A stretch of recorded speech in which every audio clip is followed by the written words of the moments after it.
Hi hello வணக்கம் and welcome. நான் உங்கள் சினிமா ரசிகன், இது உங்கள் சினிமா ரசிகன். ஸோ இப்போது இந்த வீடியோவில் என்ன பார்க்க போகிறோம் அப்படின்னா, ரொம்ப ரொம்ப நல்ல படமான ஸ்டார் படம் ஏன் பார்க்கணும் அப்படின்றது தான் இந்த வீடியோ. ஏன் அந்த ரொம்ப ரொம்ப நல்ல படம் அப்படின்னு சொன்னேன்னா, அவ்வளோ அட்டாச்மெண்ட், அவ்வளோ அழகாக, அவ்வளோ அற்புதமான ஒரு தியேட்டர் எக்ஸ்பீரியன்ஸோட படத்தை விட்டு வெளில வந்துட்டு எப்படி பேசிக்கிட்டு இருக்கேன் அப்படின்றது தான் என்னோடய full moment of that experience ஆகிருக்கு. ஸோ அப்படி கனெக்ட் ஆச்சுங்க படம் வந்து இது படம் இல்லை, மிகப்பெரிய lesson. At the same time வந்து ஒவ்வொரு சீனுமே செதுக்கியிருக்கார் இல்லைன்னு அப்படின்னு தான் சொல்லணும். ரொம்ப அருமையாக பண்ணியிருக்காரு. அவர் அங்கே அப்பாவை டெடிகேட் பண்ணுறேன் அப்படின்லாம் அந்த இன்டர்வியூவில் சொல்லியிருப்பார் இதுக்கு முன்னாடி ப்ரெஸ் மீட்லலாம்.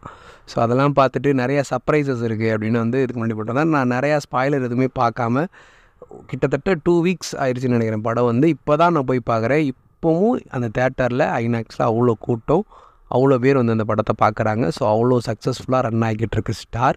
ஸோ கண்டிப்பாக உங்கள் வீட்டு பக்கத்தில் இருக்க தேட்டரில் ஓடின்னு தான் இருக்கும். ஸோ ஃபஸ்ட்டு போய் படத்தை பார்த்துட்டு வந்து கூட இந்த வீடியோ பாருங்கள். ஏன்னா அவ்வளோ அற்புதமான படம் தான் ஸ்டார். ஸோ ரொம்ப ரொம்ப நல்ல படம் அப்படின்னா, டைலாக்ஸாக இருக்கட்டும், மொமெண்ட்டாக இருக்கட்டும், ஸ்க்ரீன் ப்ரெசன்ஸாக இருக்கட்டும், ஆக்டிங் வைஸாக இருக்கட்டும், ஒவ்வொரு சாங்காக இருக்கட்டும், மியூசிக்காக இருக்கட்டும், வரிகளாக இருக்கட்டும், எல்லாமே the level of the core to the top notch அப்படி இருந்தது. ரொம்ப அருமையாக இருந்தது. நான் அவ்வளோ ரசித்து பார்த்தேன். லாஸ்ட்டில் என்னால் சீட்டை விட்டு எந்திரிக்க முடியல. அப்படியே உட்காந்துக்கிட்டு அந்த போஸ்டர் மட்டும் இருக்கும், கீழே ஸ்க்ரோல் கார்டு போய்கிட்டு இருக்கு. அப்படியே பார்த்துட்டு இப்படி ஒரு அழகான படத்தை எடுத்துட்டாரு அப்படின்ற மாதிரி உட்காந்து பார்த்துட்டு இருந்தேன். ஸோ ரொம்ப அழகாக இருந்துச்சு. எல்லாருமே தேட்டரில் போய் மிஸ் பண்ணாமல் பாருங்க அப்படின்றதான் என்னோடய kind request. So first of all படத்தோட டாபிக் வந்து பார்ப்போம். ஸோ ஐ திங்க் இதுக்கே 2 மினிட்ஸ் எடுத்துக்கிட்டு பார்த்திங்களா. So topic star. So star அப்படின்னாலே ஒரு ஸ்டார் ஆகணுன்னா ஒரு நடிகனாக துடிக்கிற ஒரு இளைஞனோட வாழ்க்கை வரலாறு தான் ஒரு படமாக எடுத்திருக்காரு. ஸோ அதுக்கு ஸ்டார். இதுக்கு முன்னாடி ஹரிஷ் கல்யாண் சாரை வச்சு நிறையா இதெல்லாம் விட்டுட்டு அதுக்கப்புறம் வந்து ட்ராப் ஆகிட்டு தென் கவினை வச்சு இதை பண்ணியிருக்காங்க. ஸோ கவினை வச்சு பண்ணும்போது கிட்டத்தட்ட இந்த படத்துக்கு மிகப்பெரிய உயிர் கொடுத்துருக்காரு அவரோட நடிப்பு அப்படின்னு சொல்லணும். ரொம்ப அது நான் அந்த ரொம்பன்றேன்னா அதுக்கு ஒரு சீன் இருக்குது. அந்த சீனை வந்து நான் கண்டிப்பாக இதில் ஸ்பாய்லரில் உளறிடுவேன். ஸோ கண்டிப்பாக நீங்கள் படத்தை பார்த்துட்டு வந்து இந்த வீடியோ பாருங்கள் அப்படின்றதான் ஒரு அலர்ட் மாதிரி சொல்லுறேன். ஸோ ஃபர்ஸ்ட் ஆஃப் ஆல் படத்தோட main cost Kavin. So Kavin அவர்களை சுற்றி தான் மொத்த படமுமே நகருது. அவரோட லைஃப் ஜேர்னி தான்.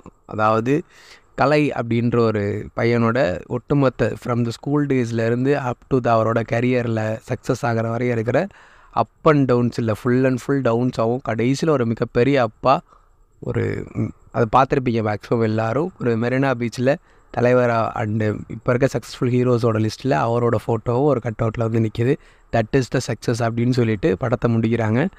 ஸோ அதுதான் இந்த கதை. இவ்வளோதான் கதை. பட் அந்த கதையை அவர் ப்ரெசன்ஸ் பண்ண விதம், ஒவ்வொரு சீன்லேயும் அவ்வளோ ட்விஸ்ட் அண்ட் டர்ன்ஸு, அவ்வளவு இன்ட்ரெஸ்டிங் ஃபேக்டர்ஸ், அது எல்லாத்தையுமே ஆட் பண்ணி அழகாக எடுத்திருந்தார் இளன் அப்படின்றதான். நான் இளன் உண்மையிலே த மாஸ்டர் அப்படின்னு சொல்லலாம். அவரோட ரைட்டிங்கில் எனக்கு ரொம்ப பிடிச்சிருந்துச்சு.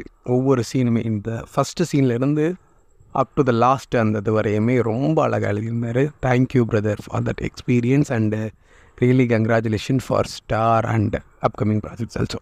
ஸோ ஃபஸ்ட் ஹாஃபில் ஒரு ஹீரோயின், செகண்ட் ஹாஃபில் ஒரு ஹீரோயின். ஸோ பிரீத்தி முகுந்தன் அவங்க தான் ஃபஸ்ட் ஹாஃபில் ஒரு மலர்கொடி, மீரா மலர்கொடி அப்படின்ற ஒரு கேரக்டர் பண்ணியிருக்காங்க. ஸோ நான் அவங்க தான் ஃபுல் பட ஹீரோ. எனக்கு எதுவுமே தெரியாது. படத்தை ஒரு பிளாங்காக ட்ரெய்லரை பார்த்துட்டு அவ்வளோ அழகான ஒரு ட்ரெய்லர் கிட்ட இருந்தது. தென் அதுக்கப்புறம் நான் கண்டிப்பாக படம் தேட்டரில் பார்க்கணும் அப்படின்ற ஒரு வரியில் இருந்தேன். ஸோ அதுக்கேற்ற மாதிரி போய் பார்த்துட்டு வந்து உட்காந்துருக்கேன். ஸோ அந்த மாதிரி அவங்க பிரீத்தி முகுந்தன் அவங்க தான் பண்ணியிருக்காங்க. ஸோ ஃபஸ்ட் ஹாஃப்லேயே அவங்க தான் எனக்கு தெரிஞ்சு அவங்க தான் ரொம்ப பேக் போன் மாதிரி நின்று கடைசி வரையும் ஹெல்ப் பண்ணுவாங்க அப்படின்றதா என்னோடய வியூவாக இருந்தது. தென் ஆனால் செகண்ட் ஹாஃபில் வர அதித்தி போகன்கர் யார் அவங்க, அந்த மாதிரி ஒரு கேரக்டரில் எல்லாருக்கும் மனைவி அமையணும் அப்படின்றதா எல்லாரோட ட்ரீமாக இருக்கும். ஸோ அவ்வளோ உருகி அந்த கலைன்ற கேரக்டர், அவங்க சுரபின்ற கேரக்டர் வந்து அவ்வளோ லவ் பண்ணும். ஸோ அப்படிப்பட்ட ஒரு லவ் ஸ்டோரி இருக்கும் செகண்ட் ஹாஃபில். ஸோ ஃபஸ்ட் ஹாஃபில் வந்து அந்த பூனைக்குட்டின்னு அவரோட அந்த லவ் ஸ்டோரி வந்து ரொம்ப க்யூட்டாக இருக்கும். ஃபஸ்ட் ஹாஃபில் வர அந்த பிரீத்தி மேமுக்கும் தென் கவின் சாருக்கு வர அந்த ரொமான்ஸ் வந்து ரொம்ப அழகாக இருக்கும். காலேஜில் வரும் தென் அதுக்கப்புறம் அவரோட லைஃபோட ஸ்ட்ரகிள்ஸ்லேயுமே அந்த லவ் முடிஞ்சளவு இருப்பாங்க. ஸோ அவர் அந்த வெக்ஸ்னஸ்க்கு போயிடுவார். இவ்வளோ ஃபெயிலியர் வந்துடுச்சு, அதுக்காக தான் அவங்க விட்டுட்டு போவாங்க, தவிர மித்தபடி எதுவும் நடக்காது. தென் செகண்ட் ஹாஃபில் இவங்க வந்து ஒரு மிகப்பெரிய பேக் போனாக நின்று அவருக்காக இப்படி, அதாவது கிட்டத்தட்ட எனக்கு அதை பார்க்கும்போது வந்து மயக்கம் என்ன ஃபீல். தென் ஸோ மெனி படங்கள் அந்த ஒரு கேர்ள் கதாபாத்திரம் வந்து ரொம்ப ஸ்ட்ராங்காக நிற்கும், அந்த மாதிரி அவருக்காக அவ்வளோ பண்ணிக்கிட்டு இருப்பாங்கன்றதை காமிச்சது வந்து உண்மையிலே சூப்பராக இருந்தது அது. தென் அவங்க உண்மையிலேயே பெர்ஃபார்மன்ஸ் வைஸ் சூப்பராக பண்ணியிருந்தாங்க. தென் அவங்க அந்த சண்டை போடுற சீன்லாம் ரொம்ப லாஃபிங்காக இருக்கும், தேட்டரில் போய் சண்டை போடுற சீனு. தென் இவருக்காக எல்லா இடத்துலையுமே நிற்பாங்க, தென் நிறையா அவங்க ஃபேமிலிக்காக பண்ணுவாங்க, அதெல்லாம் சொல்லும்போது ரொம்ப நல்லாயிருக்கும். ஸோ டக்குன்னு இது ரெண்டும் சொல்கிறேன்னா இது ரெண்டும் வந்து கொஞ்சம் இதாக இருக்கும். மித்தபடி படத்தோட ஆரம்பத்தை பார்த்தோம் அப்படின்னா, சின்ன வயசுலேருந்து அந்த அப்பா பையன் சென்டிமெண்ட்டை ஃபஸ்ட் எடுத்து காமிக்கிறாங்க. அப்பா பையன் ஃப்ரெண்ட்லியாக பழகி நல்லா இது பண்ணிட்டு வராங்க. ஸோ அப்பாவுக்கு வந்து என்ன ஆசை அப்படின்னா, பையனை வந்து ஒரு மிகப்பெரிய ஆக்டர் ஆக்கணும் அப்படின்றது. அவனுக்கும் அது வந்து ஒரு மிகப்பெரிய பேஷனாக இருக்குது. ஏன்டா ஆக்டர் ஆகணும்னு நினைக்கிறேன் அப்படின்னு அவர் கேட்கும்போது அவர் சொல்கிற ஒரே வார்த்தை, பிடிக்கும்ப்பா அப்படின்னு. பேரு புகழுக்காக இல்லாமல் பிடிக்குன்றதுக்கு வர கண்டிப்பாக உனக்கு இதாகும் அப்படின்னு சொல்கிறதா இருக்கட்டும். தென் அதாவது படத்தில் நிறைய கதைகள், அதாவது கிளைக்கதைகள் உள்ள போய்கிட்டே இருக்கும். இவர் அங்கே பம்பாய் போவார், பம்பாய் போய் அங்கே போயிட்டு ஒரு சம்பவம் பண்ணிட்டு வருவார். ஸோ அங்கே வந்து இது ஒரு ஃபஸ்ட் ஐ திங்க் ரிவியூன்னு நினைக்கிறேன். ஒரு நாளில் சாங் அந்த இதை கேட்டிங்கன்னு வச்சுக்கோங்க, ஃபுல் சாங் வருதுங்க. எனக்கு அப்படியே ஒரு மாதிரி நாஸ்டாலஜியாக இருந்துச்சு, அப்படி இருந்துச்சு. நான் புதுப்பேட்டை பார்க்கும்போது அந்த சாங்க்கு அவ்வளோ வைப் பண்ணது. தென் அதுக்கப்புறம் இந்த படத்துக்கு ஒரு ஆப்டான டைமிங்கில் ஒரு நாளில் போட்டுருந்தாங்க. உண்மையிலே யுவன் ஃபேன்ஸுக்கு ஒரு மிகப்பெரிய ட்ரீட். யுவன் செம்ம, அந்த பாட்டு மட்டும் இல்லை, ரிமைனிங் இருக்க எல்லா சாங்குமே யுவன் வாய்ஸில் வரும்போதும் சரி, தென் ஸோ மெனி மியூசிக் பிஜிஎம்ஸ் எல்லாமே தரமாக பண்ணியிருந்தார். எனக்கு ரொம்ப பிடிச்சிருந்துச்சு யுவனோட இப்போ ரீசெண்ட் டைமில் வந்து இதில் இது ரொம்ப சூப்பராக இருந்துச்சு அப்படின்னு தான் சொல்லணும். Then waiting for garden Yuvan Shankar Raja sir. So fine. Then அப்பா வந்து ரொம்ப ஃபீல் பண்ணி எனக்கு வந்து இந்த பையன் வந்து நல்லா இதாகணும் அப்படின்றத இருக்கட்டும். தென் ஃபஸ்ட்டில் வந்து ஃபோட்டோ எடுத்து காமிக்கிறாங்க. ஃபோட்டோ அதாவது பீச்சில் வந்து ஹீரோஸ் பக்கத்தில் ஃபோட்டோ எடுக்கிறதுல வந்து தென் அவர் ஃபஸ்ட்டு எடுத்துகிட்டு இந்த படையப்பா சீன்லாம் அந்த ரெக்ரியேஷன் மாதிரி ஒன்று பண்ணுவாங்க டீச்சர்ஸ் இதை வச்சு. ஸோ ஸ்கூலில் எல்லா டிக்கெட்டை பிளாக்கில் வைப்பார். ஸோ நிறையா ஃபன் இருக்குங்க. இது மட்டும் இல்லை, தென் விட்டு அடிக்கிறதுக்கு அந்த குலாபி அப்படின்ற ஒரு கேரக்டர் அவர் தரமாக பண்ணியிருந்தார். அவர் ஃப்ரெண்டு ஒரு ஃப்ரெண்ட் இருக்கும்ல படத்தில் நார்மலாக. ஸோ அந்த மாதிரி அந்த ஃப்ரெண்ட் கேரக்டரை அப் டு த கிளைமேக்ஸ் வரையுமே அவர் வந்து சூப்பராக ஸ்டீல் பண்ணி கூப்பிட்டு போவார். உனக்கு நான் இருக்கேன், அப்பா அம்மா இருக்காங்க, அக்கா இருக்காங்க அப்படின்ட்டு சொல்லலாம். அது அந்த சீனில் வந்து கண்ணில் தண்ணி வந்துடும், அதெல்லாம் நீங்கள் பார்த்தீங்கன்னா. ஸோ அந்த ஃப்ரெண்ட் கேரக்டர் வந்து ரொம்ப சூப்பராக பண்ணியிருந்தார் அவர். தென் கவின். ஸோ கவினை பற்றி சொல்ல தேவையில்லை. ஸோ அவர் வந்து அவ்வளோ இதாக இருந்தது. ஸோ பிக் பாஸ் ரைட்லேருந்து எனக்கு அவரை ரொம்ப நல்லா பண்ணிகிட்டு இருந்தார். ஒரு மனுஷன் எவ்வளோ ஸ்ட்ரகிள் பண்ணுறதுனா, ஸோ அவருக்கேற்ற ஒரு அழகான கம்பேக்காக வந்து டேடாக இருந்துச்சு. ஸோ அதுக்கப்புறம் வந்து இது ரொம்ப சரியான படம் அப்படின்னு தான் சொல்லுவேன். ஸோ ஒரு மிகப்பெரிய ஹீரோ உருவாகணும் அப்படின்னா இந்த மாதிரி அந்த ஸ்டேஜில் இருக்கிறவருக்கான ஒரு அற்புதமான படமாக தான் இருந்துச்சு.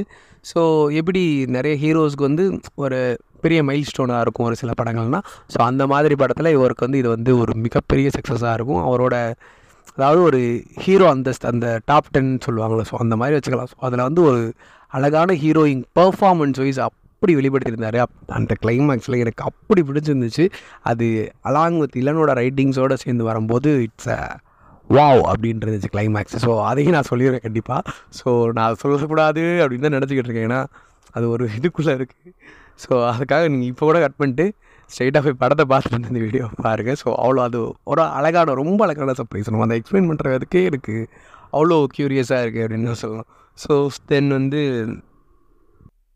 மாறன் சார். ஸோ ஒவ்வொரு கேரக்டரை வந்து பார்த்துருவோம். ஸோ காஸ்ட் கண்ட்ரோலில் வந்து நான் நிறையா அவங்க ஒய்ஃப் சொல்லிட்டேன், எல்லாமே சொல்லிட்டு இருக்கேன். அதில் வந்து மாறன் சாருமே ஒரு அழகான ரோல், மாமா அப்படின்னு ஒரு ரோல். அதாவது அங்கே வந்து ஒரு கடை வச்சுருக்காரு. ஸோ மாமான்னு ஒரு கவின் சார் கூப்பிட்டுக்கிட்டு இருப்பார். ஸோ அதில் வந்து ஃபஸ்ட்டில் ஆரம்பத்துலேருந்தே அவர் ஹீரோ ஹீரோ ஹீரோ அப்படின்னு கூப்பிட்டுக்கிட்டு இருப்பார். ஒரு ஸ்டேஜில் வந்து ஒரு வேலைக்கு போயிருப்பார் கவின் சார், ஹீரோ இதெல்லாம் விட்டுட்டு. ஸோ அப்போ வந்து சொல்லுக்கலை அப்படின்னு பேச ஆரம்பித்தோடனே, மாமா இது வேணாமா மாறலாமாம்மா, ஆனால் நீ என்ன ஹீரோன்னு கூப்பிட்றத மட்டும் மாற்றிடாதன்னு சொல்லும்போது எனக்கு அப்படி அடிச்சு அந்த சீன். ஸோ அது வந்து சூப்பர் சீன் அப்படின்னு நான் சொல்லுவேன். ஸோ ரொம்ப நல்லா இருந்துச்சு அதை பார்க்குறப்ப. அதை நீங்கள் படத்தில் பார்க்கும்போது உங்களுக்கு உண்மையிலே ரொம்ப கனெக்டிவாக இருக்கும் அப்படின்றது என்னோடய ஃபீல். தென் வந்து லால் சார். ஸோ லால் சாரை பற்றி நான் சொல்ல தேவையில்ல. அவர் நடிச்சிருக்க பர்ஃபார்மன்ஸ் வந்து அவ்வளோ அழகானது. அட் த சேம் டைம் வந்து அவர் ஆரம்பத்துலேருந்து பையனுக்கு ஒரு மிகப்பெரிய சப்போர்ட்டிவாக இருக்கார். தென் இன்டர்வலுக்கு அப்புறம் ஒரு எமோஷ்னல் சீனில் வந்து நீ எப்போ தோத்தா தெரியுமாடா, எப்போ நீ கண்ணாடி பார்க்காம இருந்தியோ அப்போ தான் தோக்க ஆரம்பிச்ச அப்படின்னு சொல்லும் போது அப்படி இருக்கும். ஸோ ஏன் கண்ணாடி பார்க்காம இருந்தாங்கன்னா கதை இது தான்.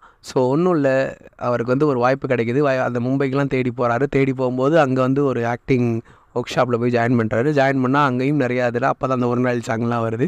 ஸோ அதெல்லாம் வந்து முடிச்சதுக்கப்புறம் நான் ஒன்று ரிஜெக்ட் பண்ணேன், ஆனால் நீ ஒன்று ரிஜெக்ட் பண்ணல அப்படின்னு சொல்கிற டைலாக்லாம் சூப்பர் அப்படின்னே சொல்லலாம். எனக்கு ரொம்ப பிடிச்சிருந்துச்சு அது. அதை வந்து one of the take that அப்படின்னு. ஏன்னா யார் வேணால் நம்மளை ரிஜெக்ட் பண்ணலாங்க, ஆனால் நம்மளை நாம் ரிஜெக்ட் பண்ணக்கூடாது அப்படின்றத வந்து ஃபஸ்ட் ஹாஃப்லேயே உணர்த்திட்டு தென் அதுக்கப்புறம் ஒரு அழகான படத்தில் வாய்ப்பு கிடைக்கும் அவருக்கு. ஸோ கிடச்ச வாய்ப்பு கிடச்ச உடனே அப்போ அவர் நைட்டு ப்ராக்டிக்ஸ் பண்ணுவார். அந்த நைட் ப்ராக்டிக்ஸில் தான் அந்த டைலாக், வலிமை குறைந்த போதிலும் வயது முதிர்ந்த போதிலும் வலிகள் நிறைந்த போதிலும் வீரன் வாள் தரிப்பதை நிறுத்துவதில்லைன்னு சொல்லும்போது அவ்வளோ எனர்ஜெட்டிக்காக இருக்கும். ஸோ நான் இதுக்கு முன்னாடி அந்த டைலாக் அவ்வளோ இம்பேக்ட்ஃபுல்லாக இருந்தது. தென் அதுக்கு முன்னாடி அவர் பேசுகிற ஒரு ஃபுல் லென்த் டைலாக்குமே அப்படி இருக்கும். நம்மளை அப்படியே எந்திரிச்சு என்னடா பேசுகிறான் அப்படின்னு எந்திரிச்சு உட்காத வைக்கும். ஸோ அப்படி இருந்துச்சு அந்த டைலாக் சொல்லணும். தென் ஃபஸ்ட் ஹாஃப்லேயே அந்த மகாகவி பாரதியார் பற்றி இருக்கும். அது என்னன்றதை நான் உங்களுக்கு கிளைமேக்ஸ் இது கடைசியாக சொல்லும் போது நான் அதை கனெக்ட் பண்ணி சொல்கிறேன். ஸோ இதுக்கப்புறம் வந்து அது ஆக்சிடென்ட் ஆயிரும். ஆக்சிடென்ட் ஆனோடனே அவருக்கு வந்து ஸ்கேர், அதாவது தழும்பு விழுந்துடும் கண்ணுக்கிட்ட. ஸோ அந்த தழும்பு விழுந்துட்டு அதில் ரொம்ப வெக்ஸ் ஆகிட்டு ஃபேஸ் தான் முக்கியம் ஹீரோக்கு அப்படின்றத ரொம்ப நம்பிக்கிட்டு இருந்தவர். ஸோ அப்படியே தான் ஒன்றே அந்த வெக்ஸிலேயே அவருக்கு வந்து உடம்பு போட்டுருது. தென் அதுக்கப்புறம் வந்து ஹீரோயின் ஃபஸ்ட் ஹீரோயின் விட்டுட்டு போயிடுறாங்க. தென் செகண்ட் ஹீரோயின் வந்து தான் மோட்டிவேட் பண்ணி அவங்க இது பண்ணுறதெல்லாம் காமிக்கும் போது ரொம்ப நல்லா இருந்தது பார்த்துறப்ப. ஸோ அவங்க வந்தனால தான் அவர் வந்து இது பண்ணிட்டு வருவார். தென் அவங்க அம்மா கேரக்டர் அவங்க தரமாக பண்ணியிருந்தாங்க. தென் அவங்க அக்காவுமே டீசெண்டான பர்ஃபார்மன்ஸ் கொடுத்தாங்க. தென் அவங்க பாட்டியுமே அடிக்கடி வைர சீனுக்கெலாம் தேட்டரில் நிறைய சிரிப்பு செம்மையாக வந்துச்சு ஃபஸ்ட் ஹாஃபில். தென் அதுக்கப்புறம் அவங்க இறந்ததுக்கப்புறம் அவங்களுக்கு குட் நியூஸ் கிடைக்கும். அதுக்கப்புறம் தான் அந்த ஆக்சிடென்ட்டை. ஸோ அது எல்லாமே ஒரு அழகாக கொலாபரேட் பண்ணி செம்மையாக எழுதியிருக்காரு இல்லைன்னு அப்படின்றதா திருப்பி சொல்கிறேன். ஸோ உண்மையிலே ரொம்ப அழகான படம் ஸ்டார். தென் செகண்ட் ஹாஃப் பார்த்தீங்க அப்படின்னா ஃபேமிலிக்காக அவங்க வந்து இவ்வளோ கஷ்டப்படுறாங்க, ஹீரோயின் வந்து இவ்வளோ கஷ்டப்படுறாங்க, அதித்தி மேம் இவ்வளோ கஷ்டப்படுறாங்கன்னு தெரிஞ்சதுக்கப்புறம் ஐ திங்க் சுரபின்ற கேரக்டர் வந்து இவ்வளோ கஷ்டப்படுறாங்கன்னு அவர் தெரிஞ்சவொடனே நான் வேலைக்கு போகிறேன் அப்படின்ட்டு அவரும் ஒரு நார்மல் கம்பெனியில் போகிறாரு. ஸோ போன உடனே நல்லா நடித்து ஒரு நார்மல் மிடில் கிளாஸ் மேன் எப்படி இருப்பாங்களோ அந்த மாதிரி வாழ ஆரம்பிச்சிடுவார். ஆரம்பித்தோடனே best employee of the year வந்து அவார்டு கொடுப்பாங்க. ஸோ கொடுத்த உடனே அதை எடுத்துன்னு வந்து எப்படி இருக்கீங்க ஃபீல், உங்களோட ஒப்பீனியன் சொல்லுங்கன்னே நான் உண்மையிலே எனக்கு ரொம்ப பெருமையாக இருக்குது அப்படியே பெரிய அவார்டு வாங்கின மாதிரி சொல்லிவிட்டு அதை அப்படியே பஸ்ஸில் கீழே போட்டுட்டு ஆடின்னு இருக்கும்போது அப்படி இருக்கும் அந்த சீனு. இதெல்லாம் ஒரு இதாடா, நான் எப்படி இருக்கணும்னு நினச்சேன் ஆனால் இப்படி இருக்கேன்டா அப்படின்ற மாதிரி அந்த ஃபீல் இருக்கும். அதுக்கப்புறம் அவங்க சொல்லுவாங்க அவர் சீனில் ஹீரோயின் மேம், அந்த செகண்ட் ஹீரோ அதித்தி மேம் வந்து சொல்லுவாங்க, நீ காலேஜ் படிக்கும்போது எவ்வளோ இதாக இருந்த அந்த கான்ஃபிடென்ட் இல்லை அப்படின்னு சொல்லும்போது எல்லாரையுமே ஒரு ஸ்டேஜில் வந்து நம்ம எல்லாருமே ஒரு இதில் வந்து ரொம்ப ப்ரௌடாக இருந்திருப்போம். ஸோ அந்த இது மாதிரி நீ இல்லையடா அப்படின்னு சொல்லும்போது அவன் தான் நான் இப்படி இருக்கேன் அப்படின்னு மாற்றிட்டு அந்த இதை வந்து மாற்றிக்கிட்டு இருக்கான். ஸோ அதுக்கப்புறம் கடைசியில் அவர் சக்ஸஸ் ஆகும்போது அந்த இது வந்து ரொம்ப கனெக்டபுளாக இருக்கும் உங்களுக்கு வந்து. தென் அதை சொல்லிவிட்டு வந்துட்டு மாறன் சார் வீட்டில் போய் மாறன் சார் அவரோட ரூமில் அப்போ தான் அந்த சீன் நடக்கும். ஸோ நான் இங்கே மட்டும் தான் மாமா உண்மையாக இருக்கேன், மற்ற நேரத்தில் நான் நடிக்கிறேன், என்னால் இதுக்கு மேலே நடிக்க முடியாது அப்படின்ட்டு போகும்போது டிஃபன் பாக்ஸில் அவங்க வந்து அந்த ப்ரெக்னன்சி டெஸ்ட்டை வச்சு இதை ஓப்பன் பண்ண முடியலன்னு சொல்லுவாங்க. பட் ஆனால் என்ன மூஞ்சி ஒரு மாதிரி இருக்குன்னொடனே அவருக்கு அந்த அப்போ தான் அந்த வெக்ஸில் வந்திருப்பார். ஸோ அங்கே மூஞ்சி வச்சு தான் கொஞ்சம் கலாச்சி விட்ருப்பாங்க. கலாச்சுனா அது அவங்க ஓனரை இது பண்ணியிருப்பாங்க. தென் நாங்கள் வீடு வாங்கணும்னு பார்ப்பாங்க. அதெல்லாம் ஒரு பெரிய கதை. ஸோ அதை விடுங்க, அதெல்லாம் அது நீங்கள் கோர்வையாக பார்த்தீங்கன்னா உங்களுக்கு அது புரியும் அப்படின்றதா மேட்டர். எனக்கு இதெல்லாம் ஃபேவரட்டாக இருந்துச்சு, ரொம்ப நல்லா இருந்துச்சு. உங்களை இதெல்லாம் பார்க்க தோணும் அந்த படத்தை அப்படின்றதுக்காக தான் நான் சொல்கிறேன். தென் ஸோ அது பண்ணும்போது டெஸ்ட்டர் வைக்கிறாங்க. ஸோ வச்சோடனே அவர் ஓப்பன் பண்ணாமலே தூக்கி போட்டுட்டு என்னை விட்டு போய் தயவு செஞ்சு கேட்குறேன். அவரோட அந்த ஆக்டிங் அப்படி இருந்ததுங்க. அதெல்லாம் பார்க்கும்போது செம்மையாக பண்ணிடுங்க கவின் சார் அப்படின்னு சொல்லணும்னு தான் தோணுச்சு. So really superb acting by கவின்னா. தென் அதுக்கப்புறம் அவங்களுமே விட்டுட்டு போயிடுறாங்க. ஸோ போனதுக்கப்புறம் வந்து ஷீ இஸ் ப்ரெக்னென்ட். ஸோ அதுக்கப்புறம் வந்து குழந்தை பிறக்கும்போது அதெல்லாம் காமிச்சிட்டு so at the same time வந்து இவருக்கு வந்து இதெல்லாம் இருந்ததுக்கப்புறம் அவங்க அப்பா வந்து அது அந்த பர்ஃபார்மன்ஸ்லாம் இருக்கும். லால் சார் அண்ட் கவினோட அந்த கான்வர்சேஷன், நீ தோத்துடணும்னு அப்பா சட்டையை பிடிச்சிட்டு தென் அந்த கண்ணாடி பார்க்க அது விட்டு அப்பா தான் தோத்த அப்படின்னு சொல்லிட்டு தென் லாஸ்ட்டாக ஃபைனலாக ஒரு ட்விஸ்ட்டாக தான் வெற்றிமாறன் சார் வந்து ரிவீல் பண்ணுவாங்க. ஸோ அவர் வந்து அவர் ஆடிஷன் என்ன பண்ண ஒரு வீடியோ ஃபுட்டேஜ் பார்த்துக்கிட்டு இருக்கும்போது அவன் கண்ணில் ஒரு தழும்பு இருக்குது அப்படின்னு ஒரு அசிஸ்டண்ட் யாரோ சொன்ன உடனே அது வயிறு ஒன்றும் தெரியாது அப்படின்னு சொல்லும் போதெல்லாம் எனக்கு அப்படியே வேறு லெவலில் இருந்துச்சு. அது பார்த்தீங்கன்னா உங்களுக்கு புரியும். ஸோ அப்படிப்பட்ட சீன் தான் வெற்றிமாறன் சார் வர சீனு. ஸோ அதை பாருங்கள், அது எல்லாத்துக்குமே ரொம்ப அழகாக இருக்கும். அதாவது அதை இன்னும் சொல்கிறேன். ஓகே, தென் வந்து அந்த ஆப்பர்ச்சுனிட்டிக்காக போகிற இடத்துல கால் வரும். ஸோ இதிலேருந்து வந்து நீங்கள் அந்த படத்தோட கரெக்ட் பண்ணி பார்த்துக்கங்க. ஸோ படத்தோட கண் பண்ணி பார்த்துக்கங்க அப்படின்னு நான் சொல்கிறேன்னா எனக்கு அதை சொல்லவும் விருப்பம் இல்லை, ஏன்னா அவ்வளோ பெரிய ஸ்பாயிலாக இருக்கும் அது. பட் ஆனால் அந்த கடைசியில் வந்து நடிக்கும் போது நீங்கள் இதை உணர்வீங்க. ஸோ அதை மட்டும் நான் எக்ஸ்பிளைன் பண்ணேன். அதை சொல்கிறது நான் ரொம்ப க்யூரியஸாக இருக்கேன் அப்படின்றதா மேட்டர். ஸோ என்ன அப்படின்னு பார்த்தோன்னா, ஹாஸ்பிட்டலுக்கு அவர் ஓடி போவார். அவங்க ஒய்ஃப் வந்து ஐசியூ வார்டில் இருக்காங்க அப்படின்றதுக்காக அவர் ஓடி போவார். ஸோ ஓடி போய் அப்படியே பார்த்துக்கிட்டு இருக்கும்போது பெர்ஃபார்மன்ஸ் வந்து அப் டு த எண்ட் வரையும் அவங்க இறந்துட்டாங்க அப்படின்னு சொல்கிற வரையும் அந்த பெர்ஃபார்மன்ஸ் நம்ம கண்ணை எடுக்க மாட்டோம், அப்படி உட்காந்து பார்த்துட்டு இருந்திருப்போம். பட் ஆனால் நம்ம அதை நோட் பண்ணியிருக்க மாட்டோம். என்ன அப்படின்னு பார்த்தோன்னா, அவருக்கு மூஞ்சியில் வந்து அந்த தழும்பு இருக்காது. நானே நோட் பண்ணல, ஏன்னா அவ்வளோ அழகாக அவர் ஆக்டிங் பண்ணிட்டார் அந்த இடத்துல. ஸோ இதை தான் ஃபஸ்ட் ஹாஃபில் ஃபஸ்ட்டு சீனில் சொல்லியிருப்பாங்க, பாரதியார் மீசை இருக்கிறத நீ மறக்க வச்சுட்டேன்னா நீ தாண்டா நடிகை அப்படின்னு சொல்லியிருப்பார். ஸோ மீசை இல்லா பாரதியை ஃபஸ்ட்டு இதில் காமிச்சிட்டு தளம்பில்லாத கவினை வந்து கடைசியில் காமிச்சு அவரோட ஆக்டிங்கை ப்ரூவ் பண்ண மாதிரி இல்லைன்னு திறமையாக பண்ணியிருந்தார். ஸோ அதனால தான் இந்த படம் மஸ்ட் வாட்ச் இன் தியேட்டர்ஸ் அப்படின்னு சொல்கிறேன். அதை போய் பாருங்கள், பார்த்ததுக்கப்புறம் உங்களுக்கு புரியும். தென் கடைசியில் Vetrimaaran sir cut short okay அப்படின்னு சொல்லும் போது உங்களுக்கு ஒரு ஃபீல் வரும் பாருங்கள், அப்படி இருக்கும். தென் ஃபைனலி அது நடந்ததெல்லாம் ஒரு கதையில் நடந்திருக்கு அப்படின்னு தெரியும் போது கடைசியில் உண்மையிலே அவர் மிகப்பெரிய ஹீரோவாயிட்டார். அந்த கட் அவுட் வந்துடும், அவங்களுக்கு ஹீரோயினுக்கும் ஒன்றும் ஆயிருக்காது, குழந்தையும் வளர்ந்துடும். அவங்க அப்பா கிட்ட வந்து ஆடியன்ஸில் ஒருத்தர் வந்து, சார் நீங்கள் கலை சாரோட அப்பா தானே சார், ஒரு ஃபோட்டோ எடுத்துக்கிறேன்னு சொல்லும்போது அங்கே ஜெயிச்சான் கலை அப்படின்ற மாதிரி முடியும் படம். ஸோ இந்த மிகப்பெரிய லைஃப் ஜேர்னி அதை வந்து முடிஞ்ச அளவு ஷார்ட் பண்ணி 3 ஹார்ஸ்க்குள்ளே கொண்டு வந்திருக்காங்கன்றதான் எனக்கு தெரியும். ஏன்னா அவ்வளோ சீன்ஸ் ஒவ்வொரு இடத்துல அந்த பம்பாய் போகிற சீனாக இருக்கணும். தென் so many scenes are involve in the so many factors and நல்லா பண்ணியிருந்தார் உண்மையிலே. ஸோ அதனால தான் சொல்கிறேன், எல்லோரும் ஃபேமிலியோட ஃப்ரெண்ட்ஸோட எல்லோரும் சேர்ந்து கப்புள்ஸாகவும் கூட போய் இந்த படத்தை பாருங்கள். லைஃப்பில் சாதிக்கணும்னு நினைக்கிற ஒவ்வொருத்தரும் பார்க்க வேண்டிய ஒரு முக்கியமான படம் தான் ஸ்டார். ஸோ ஸ்டார் வந்து உங்களை என்றைக்குமே டிஸப்பாயின்மெண்ட் பண்ணாது. நீங்கள் இப்போ பார்த்தாலும் ஸோ கண்டிப்பாக உங்கள் வீட்டு பக்கத்தில் இருக்க தேட்டரில் ஓடிக்கிட்டு இருக்கும். போய் ஸ்டாரை பாருங்கள், ரொம்ப அழகாக இருக்கும். நீங்களும் அந்த ஸ்டார் மாதிரி சொல்லிங்க. ஸோ கண்டிப்பாக really hands off to the கவினோட ஆக்டிங். திருப்பி என்னால் சொல்ல முடியல, அவ்வளோ அற்புதமாக பண்ணிடுது. அந்த கடைசியில் அந்த தள்ளுவை மறக்க வச்சதில் தான் அந்த இளன் சாரோட ரைட்டிங் பெஸ்ட்டு அப்படின்றத நான் சொல்லிகிட்டு இருக்கேன். So that is star. So வீட்டு பக்கத்தில் தேட்டரில் போய் ஸ்டார் பாருங்கள் அப்படின்னு கேட்டுக்கிறேன். தேங்க்யூ.